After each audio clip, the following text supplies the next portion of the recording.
Hey everyone, welcome back to my YouTube channel. In today's video, I'm going to be sharing with you guys 50 things I wish I knew before I started an Etsy shop.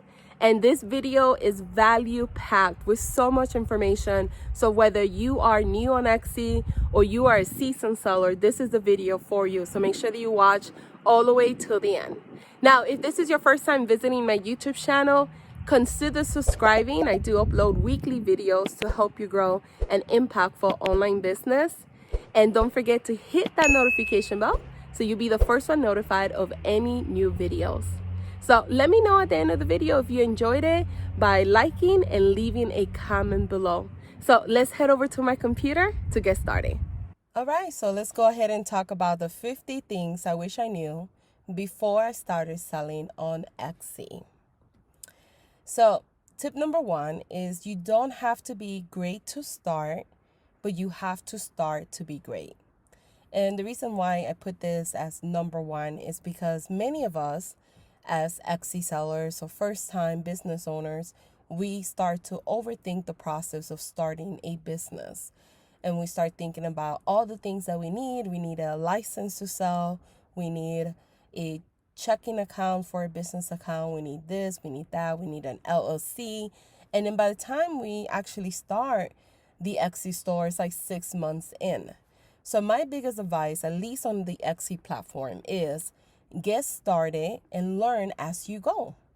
You don't need a license to sell on Etsy. You don't need a checking account to start an Etsy store. Now, does it mean that you shouldn't get it? No, it means that you get it and you could get it eventually or during the process of starting your store, but don't use that as a plateau for you not to continue the process of even getting started. So make sure that you start and learn as you go. Tip number two, it's okay to try different niches in the beginning. So when you're first starting out, there's three types of people. The person that has too many ideas, that's usually me. The person that has no idea what they want to sell. And then there's usually the person that knows what they want to sell. So they want to sell planners or they want to sell jewelry, right? So it depends on where you at. But if you are number one or number two that you don't know what you want to sell or you have too many ideas, it's okay to create a list of all the things that you potentially might want to sell on Etsy. Start selling on Etsy. And once you find your winning products, then it's okay to eliminate the additional products that you added to your store. Ultimately, what you want to do is you want to have a store that's niched down. That way you're creating products for an ideal customer, and you become an industry leader in that particular niche. That's how you're able to grow a brand the right way. When you have too many products, too many ideas, it is a lot harder for you to grow in this space. So keep that in mind. So if you want to stand out in a saturated market, the best way is to create unique products for an ideal customer so you could grow a strong, memorable brand. Number three is make sure that you add your unique selling proposition. So no matter what you sell, whether it's jewelries, planners, t-shirts, what makes your product different from your competitors? What makes your product outperform your competitors? You want to make sure that your product is different. That way, when people come across your products, it makes it a no-brainer for that person to choose your product over other people's products. Keep in mind, Etsy is saturated, right? And a lot of the problem with Etsy is that many people are creating very similar products. So people are overwhelmed, right, with options. But if your product is very different from everyone else's, it will make it a lot easier for them to just buy from you. And you could even charge premium pricing, meaning you wouldn't have to compete with other stores. And that's a plus for you. So make sure that you add your unique selling proposition. Number four is understand who you serve. This is important. Understanding who your products are for is going to help you build a robust line of additional products that they will buy from you over and over again. And then also understanding who you serve is important because when you are using Instagram or you're using Facebook ads, it's a lot easier to target your demographic group of people. If you don't know who you're serving or you're just adding a whole bunch of different products and hoping you will make sales, that's the wrong way to go about it. You might get a sale here and there. You might, make a couple sales, but you will never be able to scale the business to the next level. And to the next level for everyone is different. You might want to just make $500 a month. Maybe you want to make 1,000. Maybe you want to make 6,000 a month. It really depends on your goals. Everybody's goals are different. However, in order to increase your sales and have sales on a continuous basis, you do have to ideally know who is your audience, what problem do you solve for them, what makes your product different from other people's products, and why would they buy from you? These are questions that you should be asking yourself that will make it easier for you to identify who is your ideal customer. Number 5 is your first photo, listing description, your first try at SEO will not be perfect. Anything that you do your first time will be the worst, basically. Keep that in mind. When I first created my Etsy store, because I'm not a graphic designer, my Etsy photos were horrible. Because I didn't really understand Etsy SEO, I didn't optimize my listings the proper way. My listing description wasn't well written, to be quite honest with you guys. It's okay. You're not going to get everything perfect the first time around. And to be quite honest, you're going to be always changing stuff in your store. I'm constantly changing my banner, my branding, the way I write certain things. I start learning from my mistakes. I start learning from my audience, what they ask me all the time, and I adjust and edit as I go. So keep that in mind. Number 6 is optimize your Etsy listings for SEO. So when you are first starting out and you don't have an audience and you don't have an email list and you don't have a large following, right? What you have is Etsy SEO. This is the main reason why many people choose Etsy to sell on Etsy, is because of the fact that they have a building traffic. And that's amazing, right? Because you're going to get traffic automatically. So the best way to kickstart your store and start getting brand visibility, start driving traffic to your store, is by making sure that you understand how to optimize your listing description. So your title, your listing description, your tags, your categories, and your attributes. These are the most important things when you're uploading a listing. So understanding that, learning it, I have a course about it. You can find the link right below this video. I have free videos on Etsy SEO in my YouTube channel. There's tons of resources nowadays that you could learn Etsy SEO. But keep that in mind. That's really important to manage this before you add 100 listings and all of them are not optimized the correct way. Number 7 is optimize your shop for Etsy SEO, meaning that many people think all I have to optimize is my title, my listing, and that's it. It doesn't stop there. You also need to optimize your store for SEO the right way as well. So learning how to optimize your shop announcement, learning how to optimize your shop sections with keywords is really important as well, because that's going to drive you more traffic back to your Etsy store. Number 8, it's okay to say no. You're going to get sometimes random requests from people. They'll be like, hey, I want you to create this design, but the design is from a different store. If you know that that's going to be very time consuming and they're not willing to pay the price that you gave them, don't just do it just to make a sale. I used to do that before, and what I learned from that mistake is that many people were taking advantage of me, of the pricing. I had to go buy a font, or I had to go buy different clip art just to match whatever they wanted. I ended up spending more money than I made, right? I was a negative by the time they paid me. Make sure that if you know that it's going to be very time consuming or it's something that you really don't want to do, it's okay. It's okay to say no. Number 9 is charge more for personalized items. So if you know that you're going to be creating personalized items, make sure that you charge more, or if somebody asks you, make sure you say, yeah, I could add the name to that sign, or I could add the name to that ring, but it's an extra $10 or an extra $3 depending on what you sell. Make sure that you charge for more. I actually did this when I opened my wedding store. And this one strategy helped me make more money. That year, I ended up making my first year on Etsy 21,000. A lot of it was because I would charge more for personalized items. Transparent listing description. So what I mean by this is that when you're writing your listing description, make sure that you are as transparent as possible. Include everything and anything the customer needs to know about that particular listing. So make sure that you include what they will get, the size, the color, the shipping, the refund if you offer any. If you sell digital products, make sure that you include that the frames or the easel is not included. These are just props. Make sure that you say nothing will be mailed, right? Because a lot of people make the mistake thinking that they're going to get a physical item with digital products. But make sure that you're very transparent. It's really important to do that because it's going to help you with different reasons. The reason number one is that it will avoid unnecessary messages to you, asking you questions about your products. Two, it will help build credibility with the customer when they're reading the listing description to make an informed decision of whether they want to buy from you or not. And three, it will help you in the future if you ever had any open cases against your store.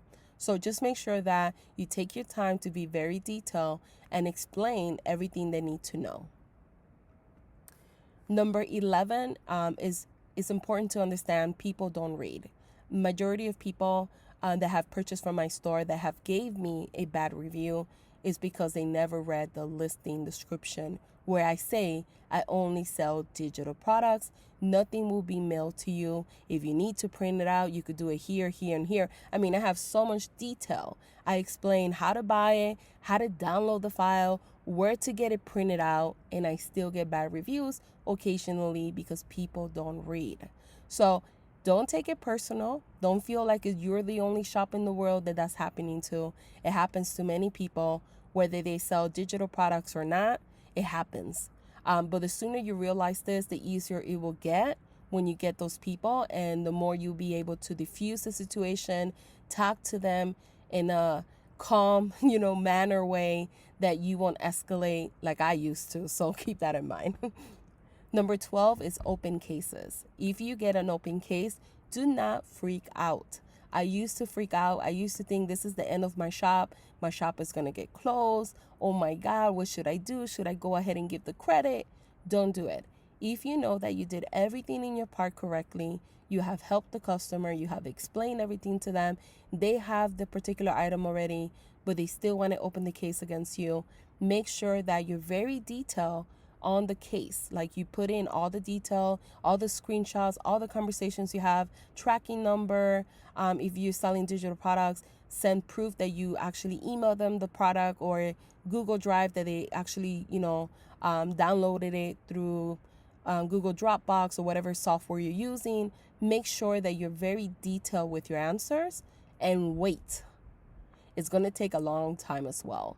I know that some of my cases have taken almost a month for Etsy to close out the sale. And I'll give you one thing.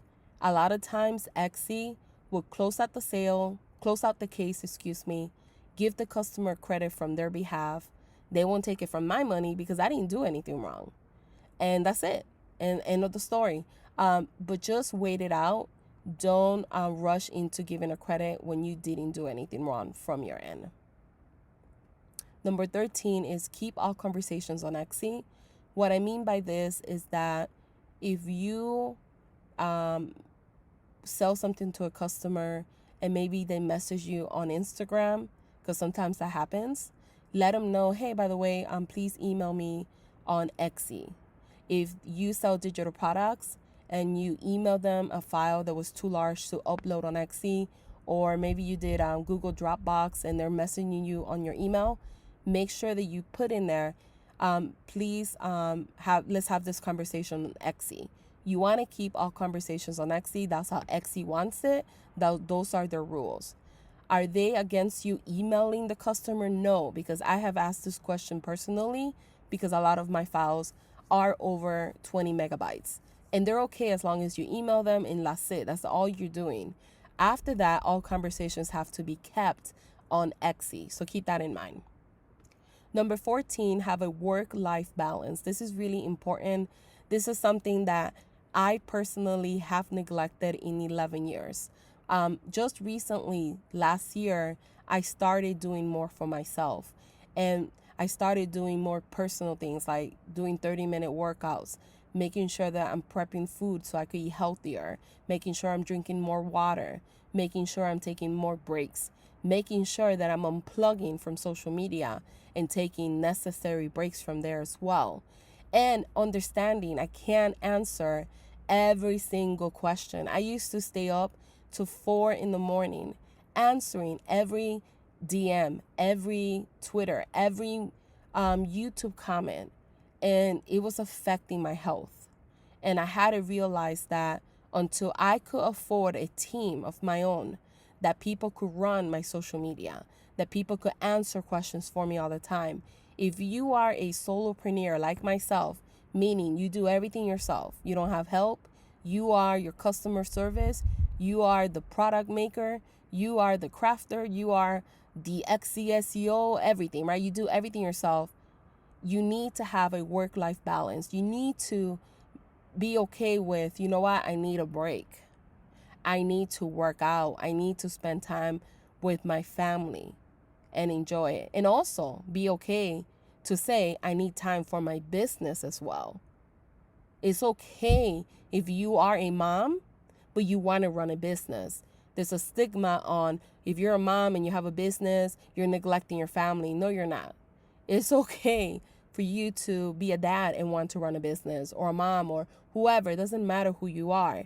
I think my biggest advice is make sure that you're still taking time for yourself, for your family, right? To enjoy things, and unplug if you have to. And then make sure that you have time for your business as well.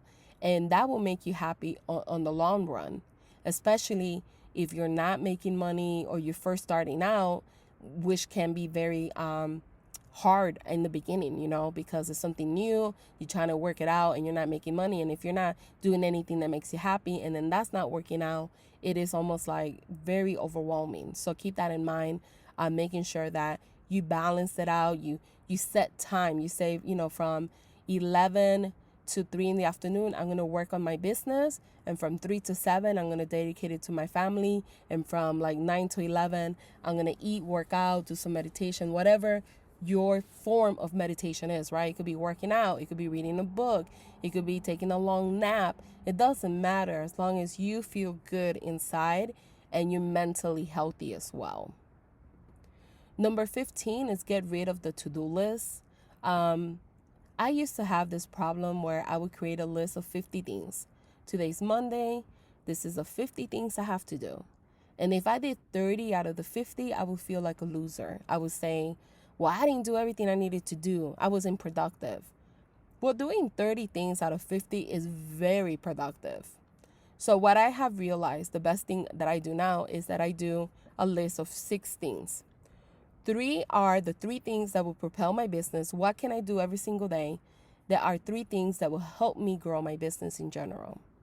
And what are 3 things that I could do every day that will help my personal goals, like get in better shape or develop a better relationship with my husband or develop a better relationship with my son, right? Depending on your goals. 3 things that will help you for your personal. Every day, do those things. You will have such more of a healthy work balance lifestyle. You'll be so much happier. It really has helped me a lot. And I wish I could be the person that invented that. I wasn't. I got it from a book. And it is probably one of the best advices I have gotten. In addition to that, anything I do extra that day, if I happen to do more things, those are bonuses. I'm just happy, like, oh, I was able to do a YouTube video. I did a Reels. I did an Instagram story. Those are extra things. But I try to focus on the 3 things that are the most important things at that moment that's going to help me grow my business. And everything else is a plus if I get to it. Number 16 is close out orders. If you have orders that you already completed, you already shipped out, or you have orders for digital products that were personalized, you complete it, make sure you close it out at the moment you finish that order, because if you leave them there or you forget, they do count negatively against your store. You have a metric called the customer market needs, I think it's called. It's on the Etsy seller's handbook. And what they do is based on your reviews, based on your open cases against you, based on delays that you have on open orders, all of that affects your placement in the search feed and how your listings show up. So make sure that you close out orders as soon as you finish them. Number 17 is understand your conversion rate. This is something that many people don't understand, or they don't take the time to learn. I had to learn this. This is not something that I knew about this when I first started doing business online. But understanding your conversion rate is really important, and it's very cool actually, because if you know that for every 100 visits you get 2 orders, that's 2%. That's your 2% conversion rate. Now you know, okay, so every 100 visits I get 2 orders. If I want to get 6 orders a month, then I need to have 300 visits, so I could get 6 orders. If I want to get 8 orders a month, I need to have 400 visits. So once you have that data, then you're able to go ahead and run a Facebook ad, and it'll be more effective, because then you'll be able to adjust your budget so you could get a certain amount of visits, because you know once you get those visits, you're going to get 2 sales per every 100. So that's how you increase your sales. That's how you effectively scale your Etsy ads, or scale your Facebook ads, or any other type of ads you do in the future. That's how you're able to start driving more traffic to your store, whether it's through Pinterest, Instagram, Facebook, whether it's organically, right, for free, or paid traffic. Paid traffic will give you the quickest results, obviously, because with organic traffic, if you don't have a huge following, it is going to be hard to drive 100 people per day. However, with a Facebook ad, you could potentially drive 1,000 people per day if you really wanted to, by just spending money on the ad. So this goes hand in hand, understanding who your audience is. That way, when you do the Facebook ad, you're targeting the right people. Then understanding your conversion rate, because now you're driving that traffic back to your store. And if you keep that consistency, you'll get sales on a consistent basis. So this is really important, understanding your conversion rate. Number 18 is data over drama. I can't speak. Data over drama. What I mean by that, and I got this from someone else, I can't even remember who, but it was brilliant, because I have done this before. Sometimes we focus on, oh my God, I don't got no sales, or I got a lot of visits, but no one's buying, blah, blah, blah, blah. But we forget to check the data, right? We're not checking the data. We're not seeing our Etsy stats to see why that's happening. We're not looking at how many favorites we got versus sales. We're not looking at our conversion rate. We're not looking at Google Analytics to see where we're driving traffic. Where can we focus a little bit more time on? Oh, Pinterest is driving tons of traffic for me. How about instead of 20 minutes a day, I spend an extra, 20 more minutes learning the platform, or doing more on it to drive more traffic, right? And see what that does. Like, we have to make sure that we're measuring the data. If you don't have your data, you don't know your numbers, you're not going to grow your business. You're going to just be putting stuff in your store and hoping for the best. And you don't want to do that. You want to make sure that you're measuring your data. Number 19, you have to spend money to make money. This is really important. A lot of people are like, I'm on a budget, I can't spend it. That's fine. But keep in mind, you could do $1 per day. You could do 50 cents per day. You don't necessarily have to be spending 100 per day. You could start very, very low. That's how I started my business, very, very low. But I'll give you an idea. For one of my digital products this year, I spent $18,000 on Facebook ads, and I have made $186,000 and some change. So for me, that has been a good one. However, I have run ads, right, that I was maybe targeting different demographics, targeting different ages of people, targeting different sites and competitors, and I have lost money too. And it's okay. When you're first starting out, especially when you're spending Facebook ads, or any type of ads like Pinterest or Twitter, etc., you might spend a little bit more than you make because you're still trying to adjust, you're still trying to learn, and you have to do all of these analysis to see which one is your winning ad, and then you scale that ad and continue running that ad and you make more money, more money. But in the beginning, you might spend a little bit more than you make. And it's okay. And you don't have to be spending 100 a day like I do, or 200 a day like I do sometimes. You could start with as low, right? As low as $1. There's people that are way bigger than me and they spend 1,000 a day. Sometimes in my mind, I can't even like wrap my head around that, right? But eventually, I hope for 2021, that's what I'm doing. Like elevating myself to that level. So baby steps.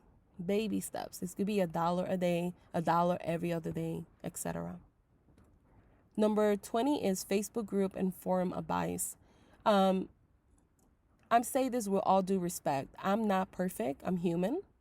I have made the mistake, even in my YouTube channel, or even having random conversations, that I have said the wrong thing.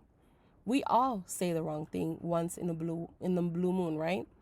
But what I have learned in the last year and a half is that whenever I give advice to anyone, especially the type of advice that is very contradicting, like many people say don't do that. If I know Exy is saying, yes, you could do that, I always provide a link. I always say you could read more about it here. The reason why is because even on my Facebook group, I have a Facebook group that has 48,000 members. I have paid groups for my students only as well. Some people will give wrong advice. They say, don't do that. You're going to get your store shut down.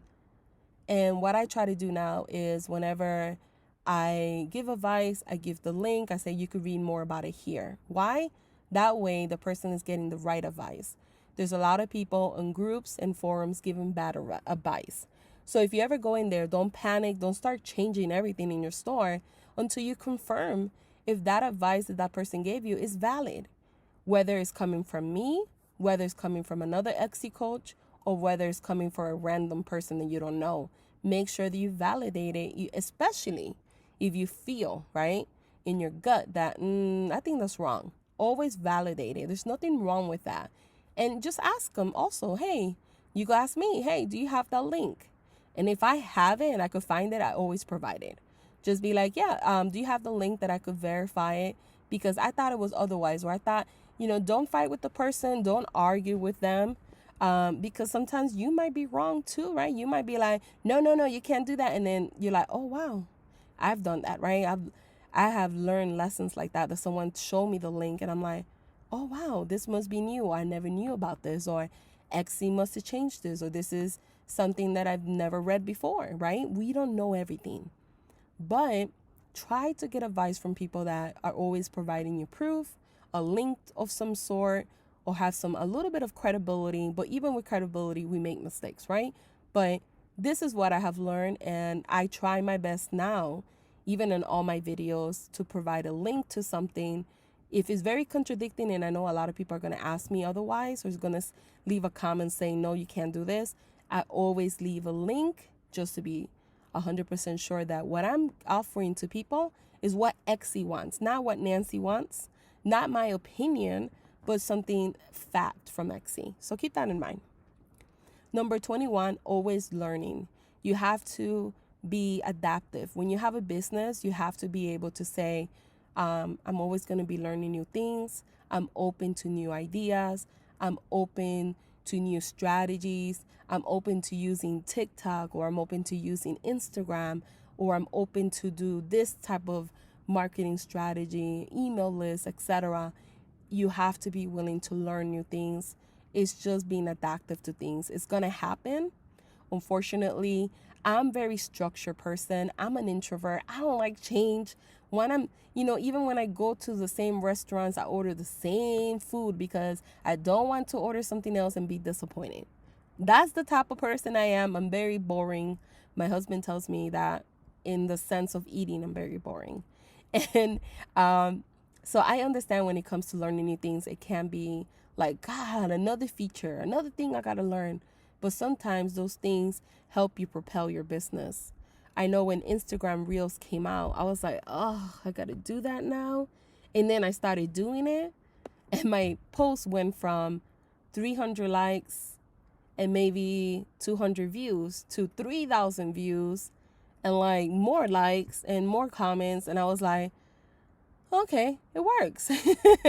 I'm just gonna have to adapt to it. And maybe I'm not a model and a dancer, but I could do other things with it, right? And I'm an introvert, so now I have to do more videos of myself. Oh my God. But it has helped my business. So, and it has made me get more confident and more comfortable. So just remember that. Be willing to learn new things. Number 22, grab your 40 free listings before you open your store. If you are watching this video and you haven't opened your store, you could actually get 40 free listings for your new store, or if you open in a second store. If you're interested in getting the free listings, right below this video, I have a list of resources, all types of things. I have Etsy SEO guide. I have a Pinterest guide. I have my Etsy mastery course. I have a whole bunch of resources, how to grow your email, etc. Down there, you will find a link that will have the 40 free listings. Click on it. I get 40 free listings. You get 40 free listings. Thank you for your help as well, by the way. But if you need them, it's down below this video. Number 23 is start an email list. This is something that I started the second year in Etsy, and it was like one of the biggest mistakes. I should have started the first year because I could have had more sales, more repeated sales, and even made more than $21,000 my first year. This is how I was able to triple my income. One of the reasons I was able to triple my income the second year on Etsy is by having an email list. Keep in mind, with the email list, you could either use Etsy's email providers. They have AdWeber and MailFlow. Those are the two companies that they work with, that they have partnered up with, that you could use. Or you could use any email provider that you want. And I also have below the video a link to the email provider that I recommend. It is a referral link, but they are amazing, and that's the reason why I recommend them. So it's up to you. It doesn't matter who you choose, but make sure that you have an email list. It's so important. A lot of people, the reason why they don't start an email list is for two reasons. One, they feel overwhelmed with it. They feel like it's a lot to learn, and they feel like they can't ask for an email for customers to enroll in their email list. And two, they don't know the value of it, right? When you don't know the value of something, you really could care less about it. And this is just in general in life. If you don't know the value of what you're getting, then you're not going to really buy into it. But email marketing, I'm telling you, it is one of the most important things you could do for your business. And email marketing, a lot of people say is dead. It's not dead. There's times that I send an email, and within that one email in one day, I make a quick $10,000. I'm not saying that to brag, because let me tell you, it has taken me 11 years to make money online, enough to support my family, support my husband that's fighting cancer, and to quit my job. So I don't say that to brag. I say that because this is what I have learned, and I have made the mistake that my first, let's say, 9 years of my career as a digital marketing specialist, even though I told everyone, start your email list, and I used to grow other people's brand, I was very intimidated with it. And I never did it because I'm like, what am I going to say? What am I going to promote? Who am I? Blah, blah, blah. All these, self-sabotaging thoughts, and not thinking of myself highly enough, right? So I want to tell you right now, if you're listening to this, email marketing is really important. Make sure that you offer some sort of incentive so they could join your email list. And there's many benefits of email marketing. One is getting continuous sales, like repeated sales. 2 is growing your brand awareness. 3, the great thing about email marketing too is that you could create remarketing campaigns. So you could do an ad on Facebook and say, hey, Facebook, I want to do a Black Friday sale, 50% off everything. And here's my list of customers. Please show my ads to these people. And because they already purchased from you, they're more prone to buying from you again. In addition to that, you could do lookalike audiences. And this is one of my effective ways that I keep making sales on a continuous basis, is that I tell Facebook, these are 1,000 people or 500 people that purchase from my Etsy store. I want to create a lookalike audience, an audience that's very similar to them. And I want to show my products to them. And because those people have very similar habits of shopping, a lot of them end up buying from my store as well. And that's how you get repeated sales. This is why many stores, you might see a lot of stores that like, they have horrible photos, or they might not have the best SEO strategy, but you're like, how are they getting sales on a continuous basis? A lot of times they do have a strong email list. So they're getting sales on those repeated customers over and over while you're still struggling with getting regular sales. So keep that in mind. Email marketing is something that you shouldn't keep pushing off if you have. Just get it started. The quicker you do it, the easier it will get for you. Number 24 is use social media to expand your digital footprint. And this is another huge thing because a lot of times we are so overwhelmed with the process of starting social media. And that's okay. I understand that. What I recommend in the beginning when you're first starting out, if you're spanking new or maybe you're a seasonal seller and you haven't done this yet, is Etsy store, your email marketing, and Pinterest. Those three are amazing. Pinterest, because the reason why I recommend Pinterest over Instagram, Facebook, and everyone else is the reason that Pinterest is a search engine.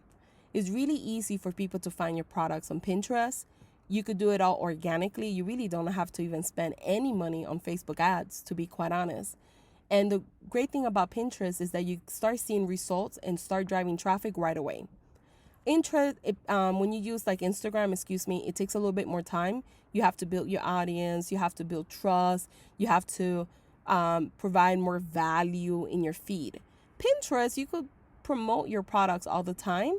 You just have to create searchable content because it's a search engine. And people will find your products, click on it, visit your store, and you'll get more traffic on a continuous basis faster. So that's what I recommend. And once you feel stable, you feel like more comfortable, you have mastered Pinterest, you got your email marketing in place, then you could proceed with Instagram, Facebook, maybe having a Facebook group. I personally have Facebook fan page, Facebook groups, right? I have like 2 groups and I have 2 of my student groups. So I have 4 groups in total. I have Reddit, I have Instagram, I have LinkedIn. I have a LinkedIn Etsy group. I have the list keeps going. I have Twitter. But the reason why I use all of these platforms is because the more platforms I use, I have TikTok now. Even though I don't know what I'm doing, I have TikTok. I have all of these platforms because the more I use them, 1, the more I understand them. 2, the more I grow my brand, the more traffic I drive back to my Etsy, my courses, my business, my store, etc. So it does help me. In the beginning, it can be quite overwhelming. I won't lie to you. But once you master one, just go to the next one. My Etsy Mastery course, I actually provide you with 9 courses. So I teach you not only how to grow an Etsy store the right way, I teach you how to use Pinterest, how to use Facebook, how to create a Facebook group, how to use Instagram, etc. So my course, you'll find the link right below this video. You get all 9 courses. So when you're ready, you could just start those additional bonus courses in the platform that you want to master at that moment. But expanding your digital footprint is really important because the more reach or more people you reach, the more traffic you get and the more sales you get. And eventually, once you grow, you could always manage or have someone manage your social media, and that will give you more time for you crafting and creating other things as well. That's my goal for 2021, is to have people help me manage my brand so I could have more time to create better videos, to redo my course again, right? And add more stuff to it, etc. But with time, that comes as well, right? Tip number 25 is stop giving discounts because you're not getting sales or you just open up, like you open a new shop. I think that I'm very guilty of this. And I'm guilty of it because I am one of those people that I'm constantly over giving.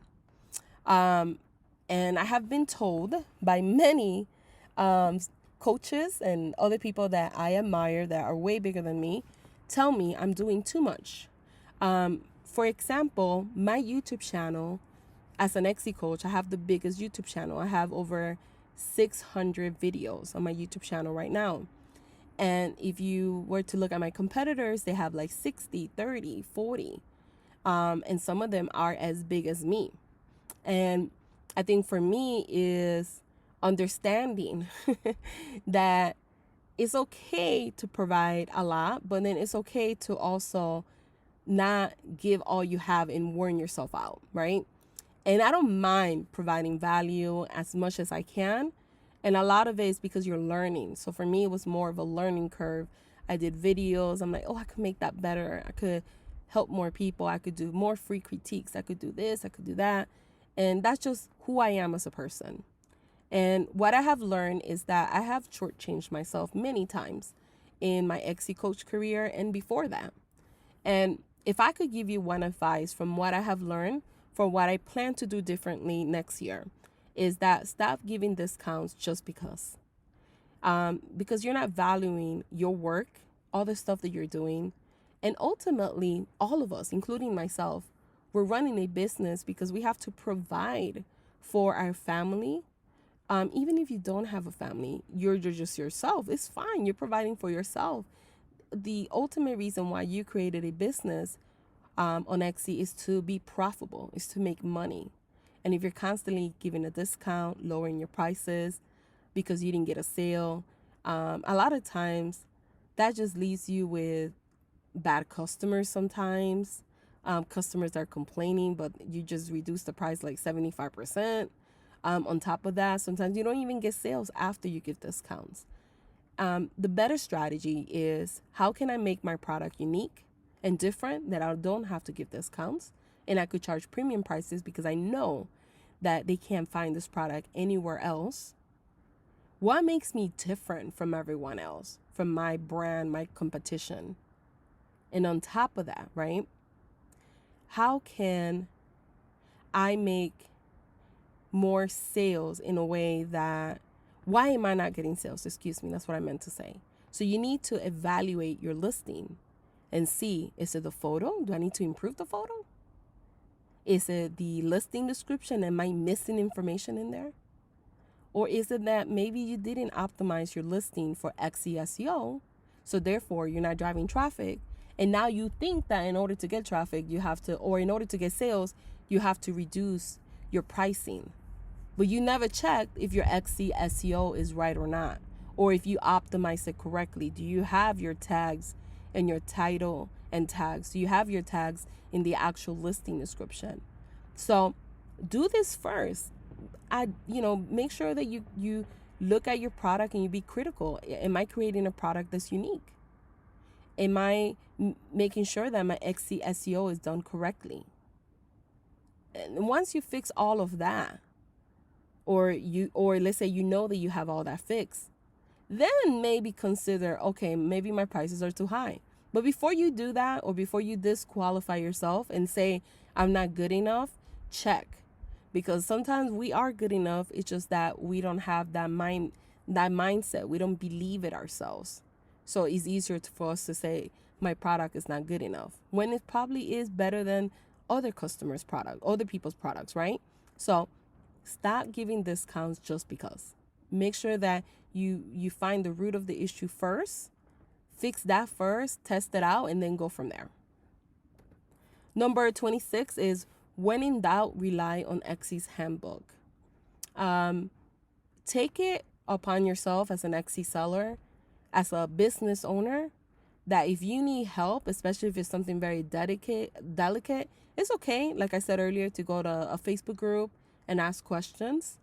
But be more diligent of using the Etsy handbook. You'd be surprised how many valuable lessons are in there that many people don't even know about. So just make sure that you go in there, dive in there. Even if it's like once a week, read one of the articles. Learn something new about Etsy. The more you learn about Etsy and the platform, the better you will be as an Etsy seller. And then you can actually even help other people as well when you're in these groups, because you know these answers that other people are not actually looking into, or they're not using the handbook to learn more about their business. Number 27 is get coaching or sign up for courses. I I say this if you are able to do it, right? Not everyone can. But some coachings are cheap, or you might get a sale sometimes. But it's important that you get with the right people that are in the place that you want to be, or they have been where you want to be, and learn from them. I personally, in the beginning of my career, when I first started, I didn't sign up for a lot of coaching. It was very expensive back in the day, like in 2009. Just to get coaching from someone, they would charge you like $1,000 for like 3 days. I'm like, what? It was crazy back then. But now there's coaching and courses for just about anything, and some of them are relatively very cheap. You could find courses on Photoshop for only $24. You could find courses on how to take photography for like $20, $30. And a lot of times this is money that we're wasting on Hulu, on Netflix, on coffee, on fast food, including myself, right? Fast food is one of the things I order a lot in Chicago. But you could use that. You could buy courses to help you become better at something. You could buy my Etsy Mastery course where you get 9 courses for the price of 1. For right now, I have a limited special. You could click on the link below to find out. It is very worth it. 9 courses for the price of 1. And you have support from me also, because when you join the course, you would join the group and you could ask questions there. And I always answer the questions that people ask me personally. So you're good to go. Like, you'll have support from an amazing group, including myself. But get coaching, whether it's from me, from someone else, doesn't matter. We could always learn from other people. I used to be skeptic about learning from people that were younger than me. And I have learned that people are wise at all type of ages. I'm a late bloomer, unfortunately, but I have learned from people that are like 21 and I'm 38, right? People that are 29, they're a lot younger than me and they're a lot wiser. A lot of them have taken more coaching and done more programs that I have ever done, and that have helped them propel their business to the next level. And when I started taking or signing up for a lot of courses, online courses, a lot of summits, etc., going to summits as well before the COVID, that's when my career kind of started taking off a little bit more and faster, because I started learning a lot of things that I wasn't getting online, or a lot of stuff was like fluff material. So it's important to do this. I'm not saying you have to do it every single month. Maybe start with 1 course a year, right? You don't necessarily have to buy every course you come across. But just, buy those courses that you need help with. Don't just buy courses to buy courses. And if you buy them, if you buy one that costs $47, or if you buy one that costs $397, stick to it.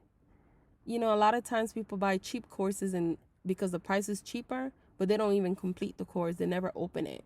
Make sure that you do. That's what you're paying for it. Doesn't matter what price you paid.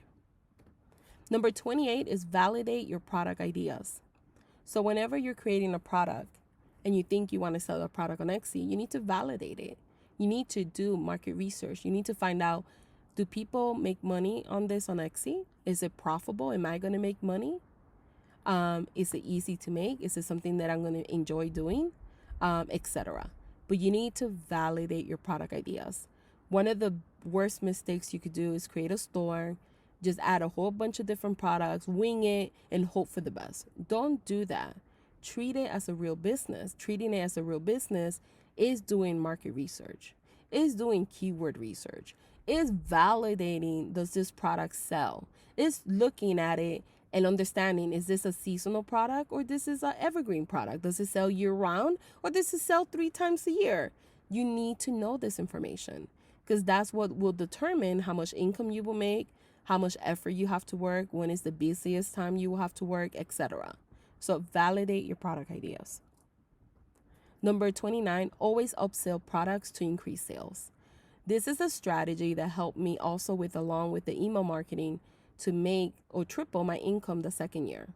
So I sell one of my stores. I sell wedding invites, printables, table numbers, etc. So one strategy that I started doing is that anytime somebody messaged me and said, hey, I want to buy this sign. Do you have pink flowers? Let's say, right? So I will respond to that person, provide excellent, try to go above and beyond. I will say, hey, Emily, yes, I could do the sign for you in pink flowers. These are actually the pink flowers that I have. You could see them on this listing. And by the way, I have additional items that go with this particular product. Here's the link. And then what I did was I created, I put a SKU number at the end of my title, that when somebody clicks on a specific link, all of those listings come in one place, and they see all the matching items. So every item has like 80 additional products, right? So it has like, if you buy the wedding sign, you could get the table number, you could get the seating chart, you could get the RSVP card, you could get the banner that goes in the background that you could take pictures in front of, you could get the Instagram banner, you could get this, just a whole bunch of products you get with it. So what happened now is that the customer went from buying one sign to buying 6 additional things. Why? Because when you sell items for weddings or parties or jewelry, people want to buy those matching items. People want to buy the earrings that go with the necklace, that go with the bracelet.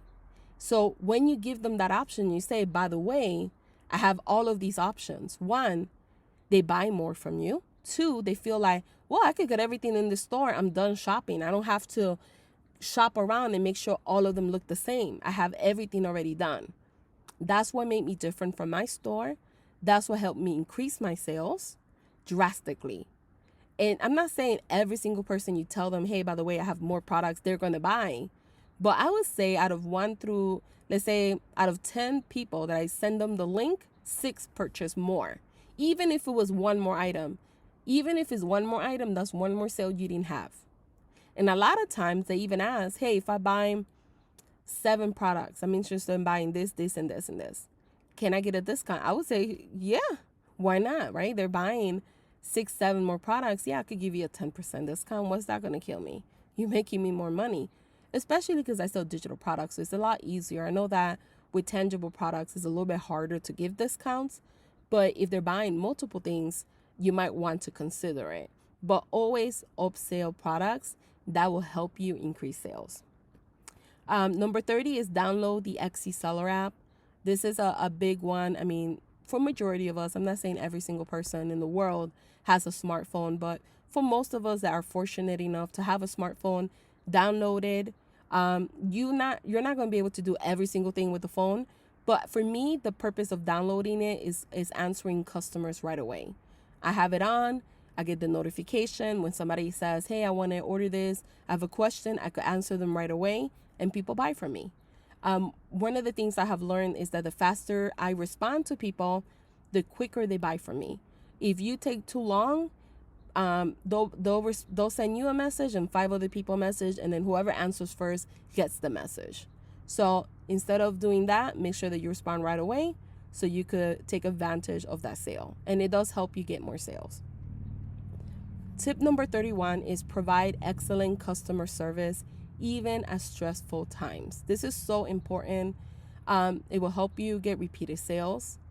It will help you diffuse situations if the customer is already upset, but you provide excellent customer service. You make it your mission to fix the issue, and then you give something in addition to that, on top of that, just because that usually helps them turn around from mad customer to happy customer. It is worth it. You don't want bad reviews. When you respond to people, somebody says, hey, do you have this in blue? Don't just say, yes, I could do that in blue. Make sure that you say, hey, Tiffany, yes, I could offer that in blue. These are the colors that I offer. However, you could send me a screenshot of the color that you want, and I could match it exactly if you want as well. Let me know if you have any other questions. Thanks for asking, and thank you in advance for your business. I always thank them, even if they didn't do business with me. Why? Because it's just nice. It's just nice to be nice. Nowadays, everybody's upset at something. Everybody has an attitude problem, right? Like majority of people do. It's just nice to be nice. I can't tell you how many times I walk by someone and I say good morning and they just ignore me, right? Or they're just upset at the world. And then you get that occasional person, you say good morning and they say good morning back, and you just make their day. They're like surprised that you even say hi to them. That's how I try to do in my business. I try to always acknowledge them by their first name. I try to listen, recap what they want, and offer a solution. Tell them, yes, you could order. If there's a particular link, I'll put it and say, hey, you could order by clicking here. Just give it to them right away so they can't change their opinion. They click and buy from you right away. And if you're upset, they upset you, because it's normal. I get upset too. If you need to take a breather before you respond to a customer that's getting on your nerves, they're not understanding your rules, they're being disrespectful too, right? Because it happens. Take a breather and then respond. I've made the mistake in the past that I get really upset because I got a bad review because they didn't read, right? And then I respond back rude, and it doesn't really help you in the long run. So it's better to keep a cool head. I have learned that the hard way. I'm not perfect. I just want to make sure that I share these tips with you, because if it's going to help you, why not, right?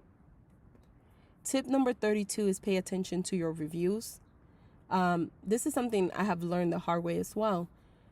I never did this before, and then I started paying attention. A lot of the reviews were like, I love this. I gave it a 4 because it wasn't easy to edit, or it didn't have different colors like I wish it did. So then I started creating products based on what my audience was telling me. Or I gave this a 4 because when I tried to edit it on Photoshop, it was really hard. And I wish it had a cheat sheet guide. So listening to the reviews helped me create. Now when I do Photoshop files that I do sell on some of my stores, I do a cheat sheet guide in there.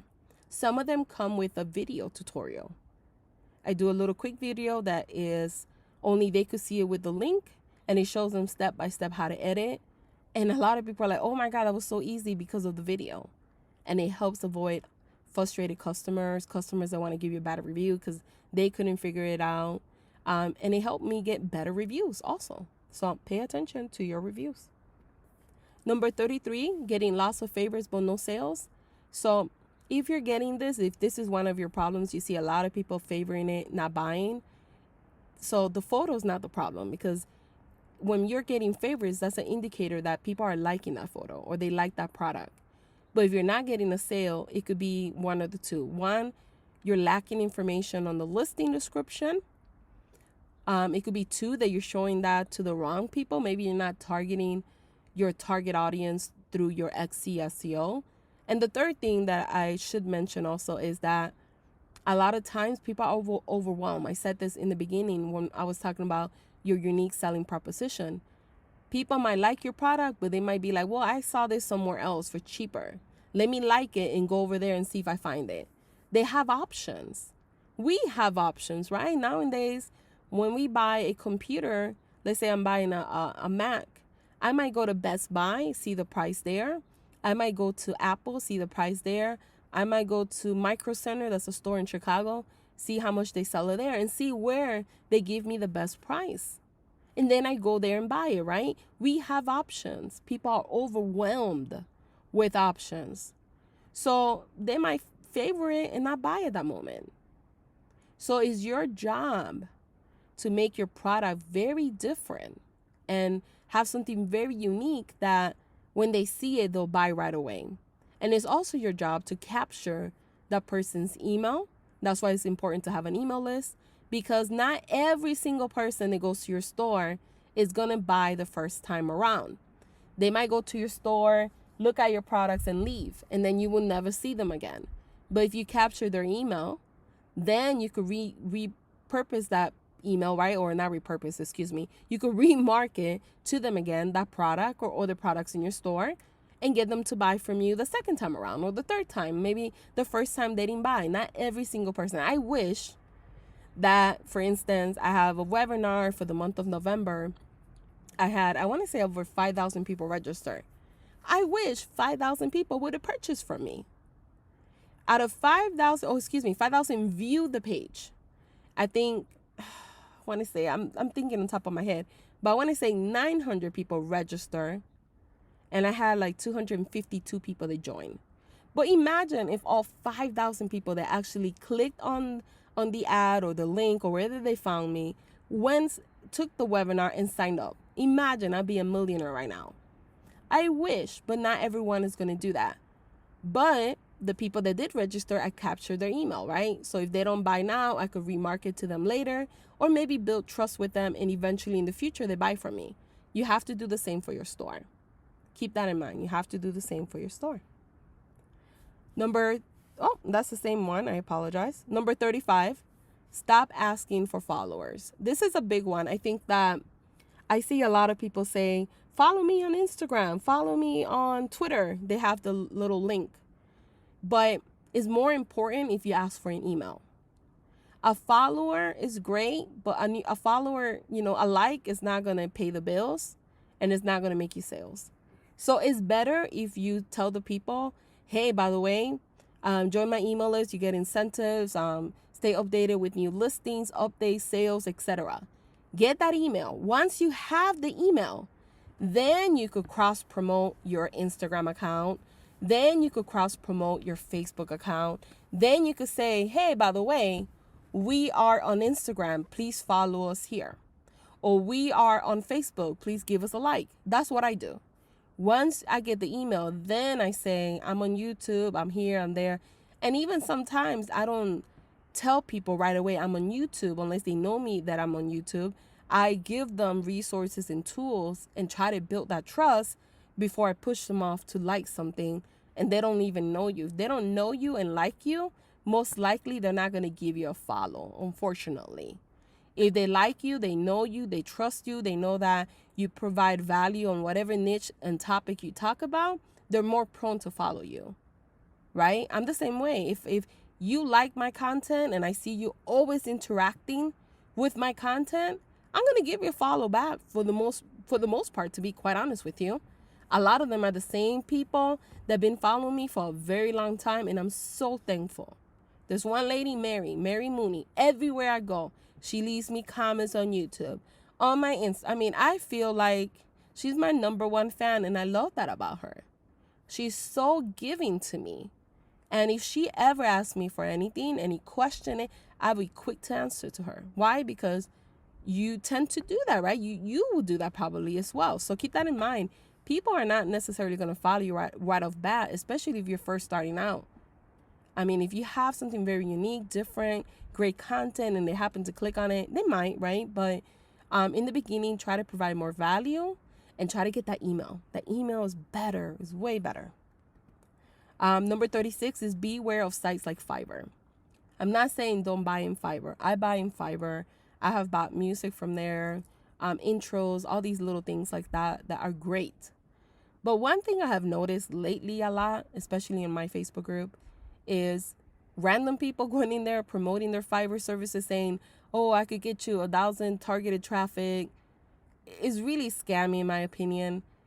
If you're paying only $5 for 1,000, that means that you're probably buying just random traffic that's like 1 cent from world third countries, because you could do that on Facebook. Very low cost effective, but you want to drive people that are going to buy from you, not just random people. So if you're going to buy in Fiverr, make sure that you read the reviews. Make sure that you ask the right questions. Make sure that the reviews are from legit people, right? Because people write fake reviews. If it sounds to be too good to be true, it probably is. Just be careful. Just be careful. If people promise you for $5, 1,000 in traffic, that's crazy. I pay a lot more than that. I pay like $3, $4, sometimes even $5 per customer, not 1,000 in traffic. So keep that in mind. Number 37 is thank your customers right after a purchase.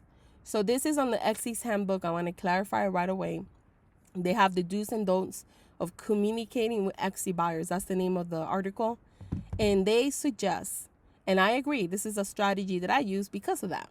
They suggest every time you get an order from a customer, you send them a quick message and you say, hey, Melissa, just wanted to say thank you for buying my earrings or whatever they bought from you. Thank you for buying this.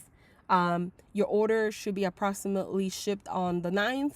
Let me know if you have any questions. I'll talk to you soon. Simple, You don't need to upsell them. Don't sell them anything. Just thanking them.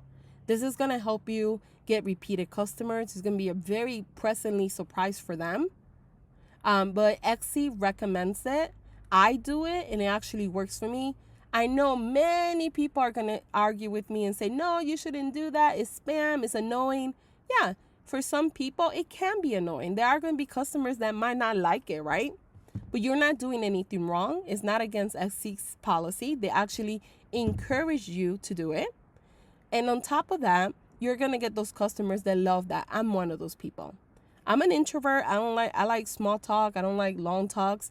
However, if you send me a thank you message, I'm okay with that. That's actually nicer than the average companies now. They don't do that. So I suggest to do that right after a purchase. Number 38, always send a thank you card. So if you sell digital products, do a digital card. If you sell tangible products, put in a thank you card. Let them know, hey, we value your service with us or your purchase with us. Your business with us. I can't talk. Your business with us. Thank you so much for buying from us. Please leave us a review. Have your social media handles, etc. That's where you promote all that. Have a little thank you card. I sell them on my Etsy store. You can find the link below, or you could create your own. It doesn't matter. You could do a handwritten card as well, which is beautiful nowadays. But make sure that you send a thank you card. I can't tell you. I still send thank you cards to people. I still send Christmas cards, Thanksgiving cards. I can't tell you, I might get 3 cards per year. This Christmas, I sent 50 cards out. I love doing that. I feel like it's a personal touch. Everybody now, they're quick to like you on Facebook or like you here, like you there. I think it's more genuine when you actually take the time to do it. And for business, I think it's a superb thing to do. Number 39. Many people have the belief the market is too saturated to make a real income as a seller on Etsy. And I wanted to say that it is saturated. I'm not going to lie to you. But they are the 1% of people that come, create unique products, and it's their first year in 2020 or the first year on Etsy, right? And they're making a killing. But it's because they understand that they need to make a product that's unique, different from everyone else. If you open this Etsy store and you just open something and you just create the same products that everyone else who is creating and you don't make them unique, then you're competing with a saturated market and it's going to be way harder for you to take off. So you have to have that understanding that in order for you to succeed and hopefully, right, build something, you need to make sure that you're creating a product that is unique, that outbeats your competitors, that solves a problem, that you know who is your target audience, and that alone right there, and you're niching down, will help you separate yourself from everyone else and win even if you are in a saturated market. So keep that in mind. Tip number 40 is optimizing your shop for Google. This is another thing. A lot of people, they think about Etsy SEO, but they forget about Google. Keep in mind, when you upload a listing on Etsy, it's shown to people on Etsy and it's also shown to people on Google. So you need to make sure that you add your meta description, which is the first 155 characters of your listing description. You need to include your focus keyword, a description of what you're selling, and you need to make it enticing for someone to want to click from Google and head over back to your store. And you also need to optimize your shop section and add keywords in there that you want to rank for, because those keywords become the page title that's shown on Google as well. So this is just understanding how to optimize your shop for Google SEO, basically. And this is something that many people don't really understand, or they haven't taken the time to learn more about it. I know it can be a little overwhelming, just a lot of information to learn.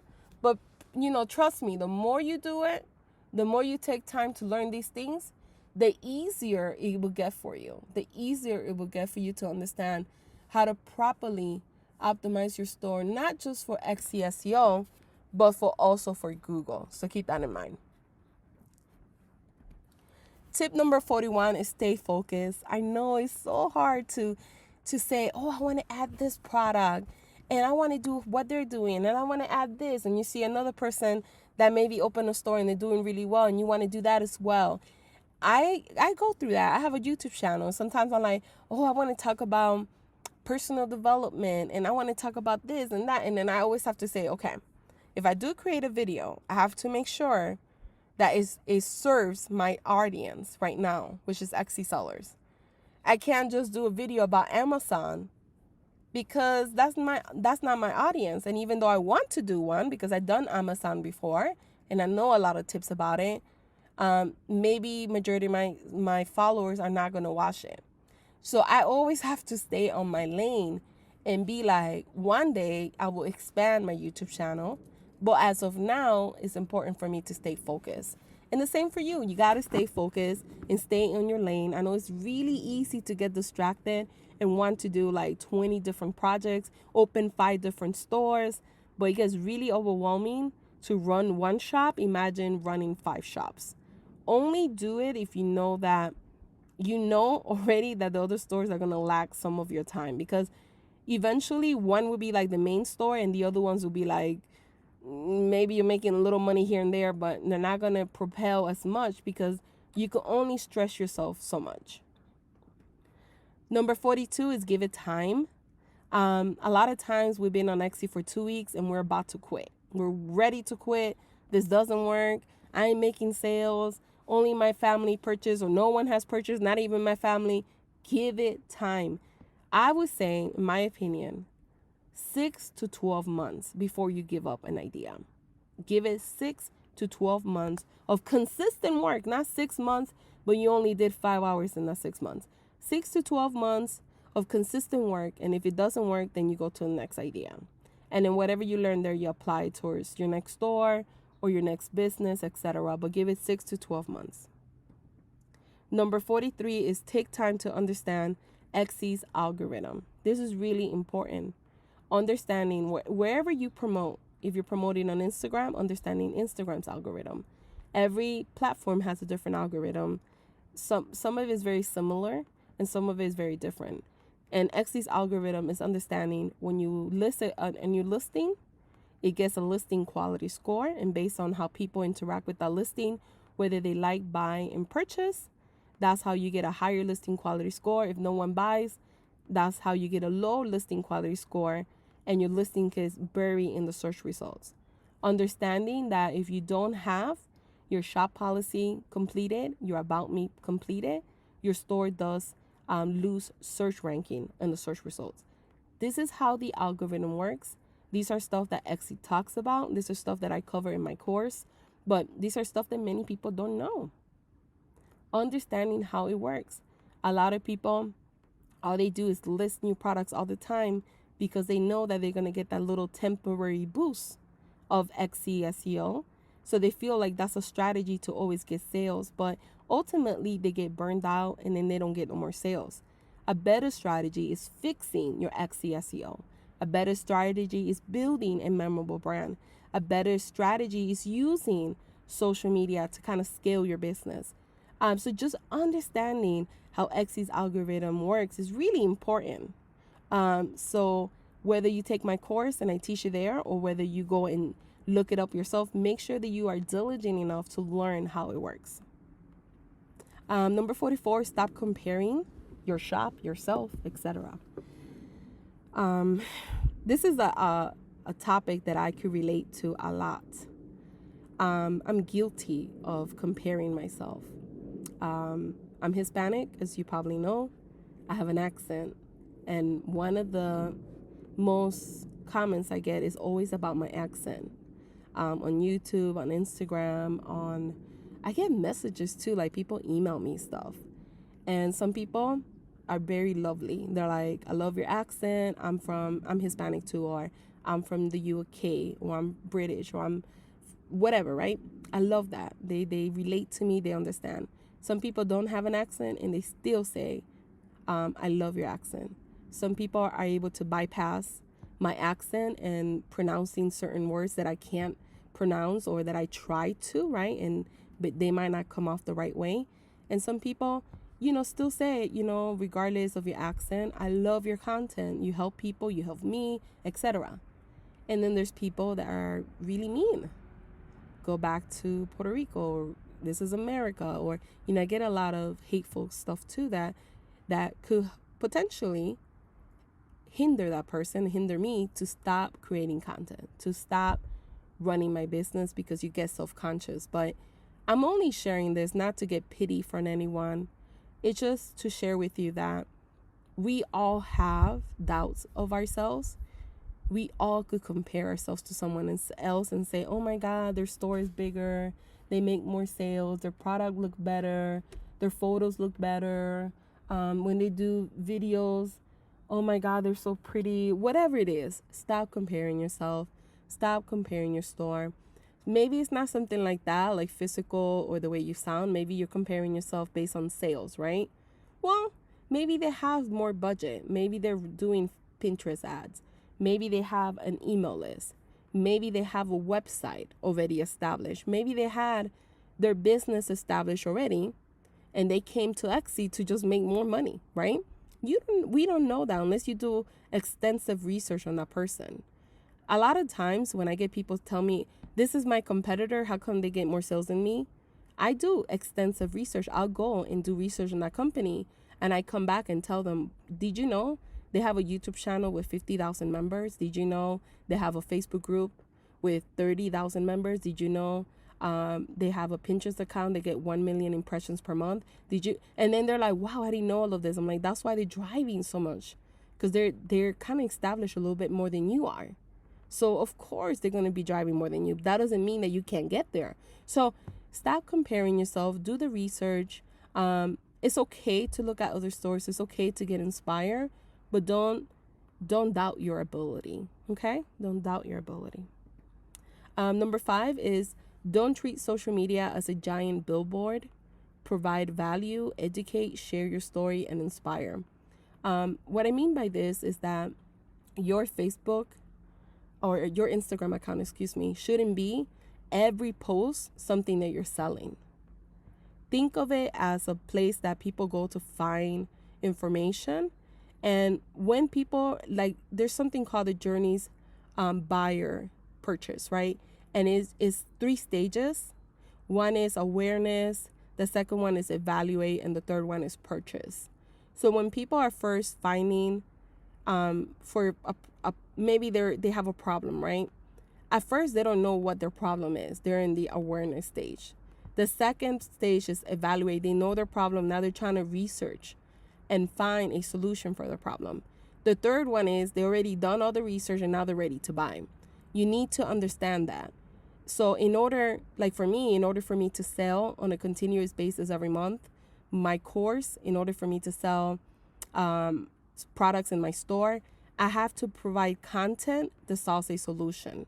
So I try to provide content that people are searching how to increase your sales. I don't always, every post on my Instagram is not buy my course again, buy my course again, it's not every course, it's not buy my course. Do I promote it? Of course. But if you go to my Instagram account, I have one post that says 10 ways to increase your sales. I have another post, free critique. I have another post, hey guys, I reached 40,000 members. Thank you so much. I have another post that talks about a customer review. I have another post that I provide something inspirational. I have another post that I teach something of value, something that I have learned through my exit journey. I have another post where I talk about who I am, how I got started, all the mistakes I have made, a little bit more personal. I have another post, maybe I'm sharing a picture of my son Jordan. I have another post, maybe then I say, hey, by the way, I have an exit course, this is what you get. You see, but every post is not a billboard to what I'm selling. And you have to kind of do the same for social media. You have to provide value. And value could be, if you sell digital prints for weddings, let's say you sell wedding printables, you could provide value by doing a checklist, 10 things you need to do before your wedding. That could be a checklist that people could download. Now you're getting emails for free. People that are downloading that means that they're getting married, so you could promote your wedding products to them. That's providing value and also getting an email list for your business. So that's what I mean by providing value. Educate people, right? Share your story, who you are, who's your brand, what you started. Maybe you have health conditions and that's why. Maybe you have a story behind I knew a lady that sold necklaces after her son that had passed away. It was a beautiful story that she shared with me. And I was telling her, you should add that to your About Me story because that makes it more personal. And when she did that, it helped her grow her business. So just things like that. Inspiration, right? We all need inspiration. Adding inspiration stuff, whether it's about your business, things you have learned, maybe it's a quote that's relevant to your business, right? There's a lot of quotes for wedding brides. There's a lot of quotes for children's. There's a lot of quotes for me as an Etsy seller. So business quotes. Do stuff like that. Make it different. Don't just sell. Provide value first and then sell second. Number 46, it takes time to grow a business. This kind of goes back to the first one I said before. You're not going to grow a business overnight. It's going to take time. It has taken me 3 years to have 46,000 subscribers in my YouTube channel. I know other people have done that in a year. Lucky them, right? I learned a little bit slower. It takes me a little bit longer, but I'm very proud of that. It takes time. Eventually, I'll get to 100,000. Eventually, I'll get to the 500,000 that I really want. But it's going to take time. If it happens sooner, better. But if it doesn't, as long as I'm growing and I see the numbers going up and I see that consistency, that's what I look at. And that's how you should look at your business. As long as you're growing every month, you're learning new things, and you're projecting in a good way, then just give it time. Give it time. Number 47, make your content more search friendly. So if you're promoting on if you're promoting on Pinterest and if you're promoting on YouTube, because these two platforms are search engine, like people find your products through SEO, make sure that you create content that's more search friendly. So I would create a content on Pinterest that would say how to increase your Etsy sales in 2021. Why? Because people are searching for that. But if I just created the title Etsy sales only, that's not that search friendly. I want to create content that people are searching for. So so if you're doing wedding invites, like I just mentioned, and you're creating content that provides value, you could say how to start your wedding registry in 5 steps. That's what people are searching for. Then when they find your products, they read your blog, they read your content, whatever you're providing. They might sign up for your email list, and then you could send them to your Etsy store. Or maybe you have, maybe you created a pin, and you say your pin title says 10 top wedding invites for 2021. I could see people typing that in on Google, right, and searching for that, or typing it in on Pinterest, or typing it in maybe even on YouTube, right, but more on Pinterest than anything. If they search for that content and your pin pops up, you could put your 10 invites in the picture. They click on it, it takes them to your store. Or they click on it, it takes them to your blog, and from there they could click and it takes them to your Etsy store. Keep that in mind. Search friendly content is what you want to be doing, because that's what's going to drive you more traffic to your business. Number 48, make passive income with digital products. If you are thinking of creating digital products, I love digital products. I wanted to include it in here because I have sold digital products now on Etsy since 2016. It is pretty amazing to create a product that I don't have to ship out. I didn't have to worry about all the nonsense that's happening now with USPS and the postal office. Is such a nightmare to deal with that, getting bad reviews because of it. It's really nice to create digital products. Many people are scared or they feel like it's hard. It's not really that hard, to be quite honest. In my course, I have a whole section where I teach you how to make digital products as well. I teach you how to create 11 do-it-yourself digital products, plus another 3 more. I teach you everything you need to know about licensing, how to create it, step by step, how to save the files, file ratios, everything. So if you're serious about making passive income, maybe you want to try it out, I recommend my course. You will find the link right below. Number 49, start a website. I can't tell you how important this is. I recommend WordPress out of everything because WordPress is the number one platform.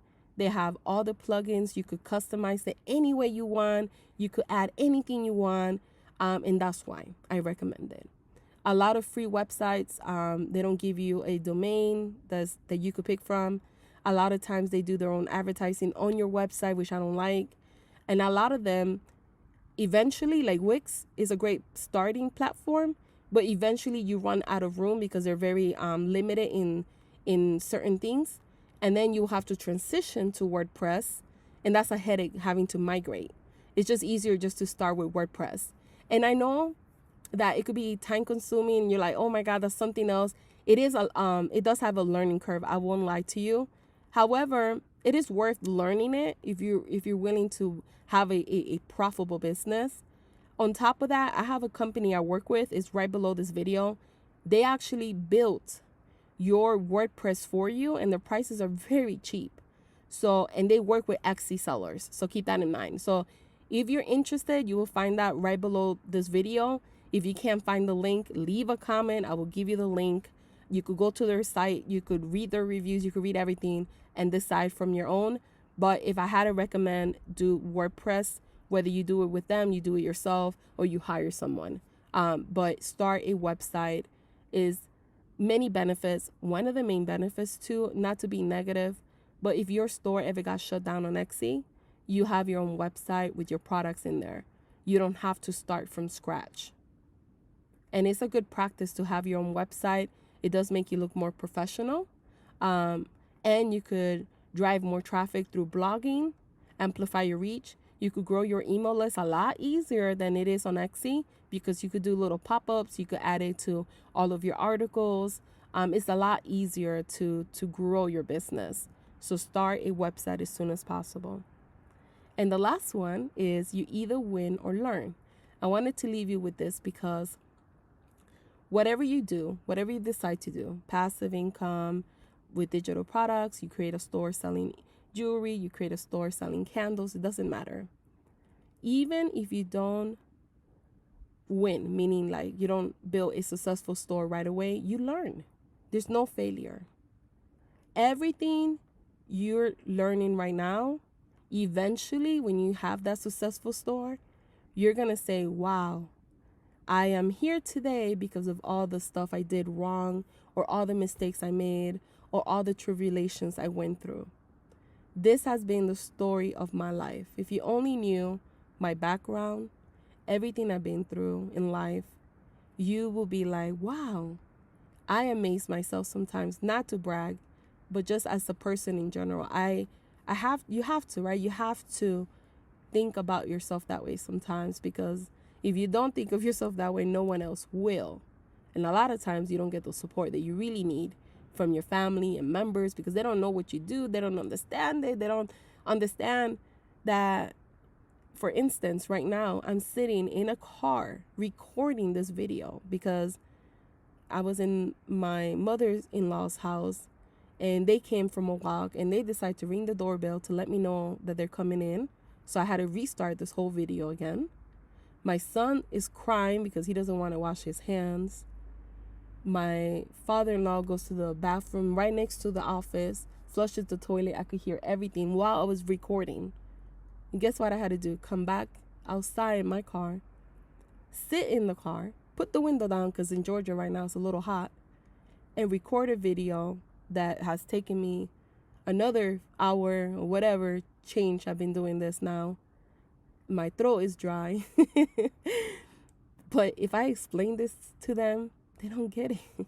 They probably think I'm just having fun out here by myself.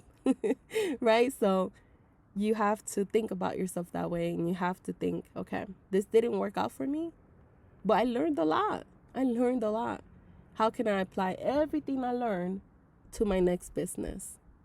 How can I apply everything I just learned and failed, and not necessarily failed, right? Because I hate using that word, but everything it didn't work out. How can I apply this to my next business and make it better? Whether it's an Etsy business, whether it's a business you decide to do on your own, Maybe it's a business you decide to do in your website.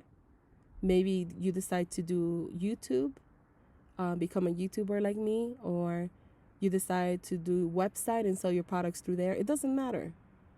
You either win or learn. So all I ask of you guys, if you enjoy this video, please give me a thumbs up. Share this video on your favorite platform. Below you'll find like Facebook, Instagram, Twitter. I don't think Twitter you can, but Facebook, Twitter, LinkedIn, and other channels. Please promote it and leave me a comment below. What did you learn on this video? Because the more comments I get and the more likes I get, it helps my channel, but it also helps me know and understand that these type of videos are valuable to you guys.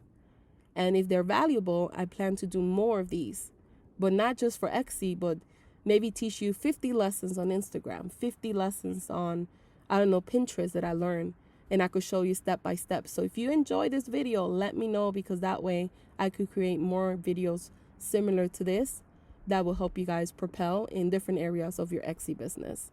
And I just want to say, if you watched this all the way to the end, thank you for taking the time to watch it. If you did, take a screenshot of this picture right now. Tag me on Instagram, which is Nancy Badillo, and then number 13. And I will reshare that in my Instagram story if you made it all the way to the end. Thanks again for watching. Bye-bye.